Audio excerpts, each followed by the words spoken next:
I'm not sure. I'm not very good at dressing up for Halloween, but I'm going to get better this year. No, my little brother's left-handed, and he's a weirdo. I'm Jewish, bro. Oh.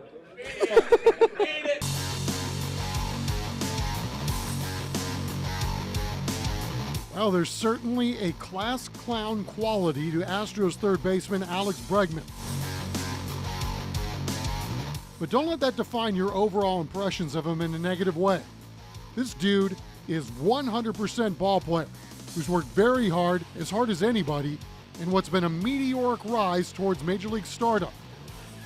He's already won a World Series, was last year's All-Star Game MVP, and stats-wise has gotten better in each of his first 3 seasons in the big leagues. Bregman said one of his goals in 2018 was to raise his home run totals, which he ultimately ended up doing by 12, but he somehow managed to decrease his total number of strikeouts while doing so. He's good. He's a really talented player, and he puts in a lot of work. And you know, I think sometimes we get a little too quick to judge what players are going to be when they first get to the big leagues, or we put limitations on them or expectations on them. And sometimes you got to let it organically evolve and watch how these guys develop. And he's got a ton of power. He's got great at-bat skills. He's bats a ball is really good. There's nothing not to like for him as a hitter, and he's getting smarter and smarter as a hitter and being more prepared, and that it all came together for him for some of last season, and he can get a little bit better.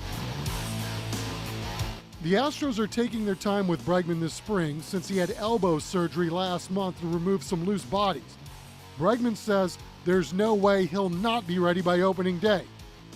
He's also always on the ready to give reporters something to write about. The teammate you would let babysit your own kids, if you had kids. None of these dudes. I'm kidding.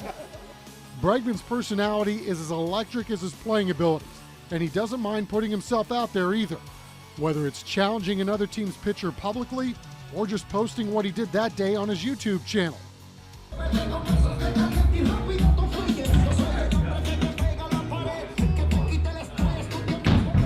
Give me one like you're mad at me.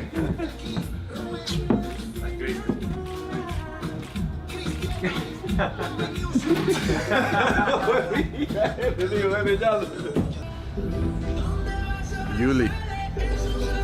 Es un loco. Pretty harmless stuff, even though invariably some do take it as a ball player who's not fully committed to being a ball player. My mind was completely on baseball the entire time we were doing any of that stuff, and it always is. The only thing the only thing I care about is winning baseball games for the Houston Astros. That's it. The rest of the stuff is just showing personality off the field, because every single person in this clubhouse and all 30 clubhouses around the big leagues, they all have a personality. And some people choose to show it, some people don't, and to each their own. But I think it was just a way to just get a peek inside and see what we're doing and have some fun with it. And so if y'all want the real stuff, go subscribe. He's authentic, and I think that's one of his best traits is that he's authentic. He's very likable. He's a connector of people in the clubhouse, and he's going to be in the middle of everything. He gets a lot of respect from the veteran players, and he does it his way. But part of the reason that all of that works and all of the energy and the how bold he is the fact that he really works hard. This guy prepares, you know, like a veteran, and that's why the older players immediately are attracted to him as a developing leader. Everybody in this clubhouse wants to win, and that's all that matters to us. As you can hear with the song playing right now, win. That's all it's about. Feels amazing. Feels like winning.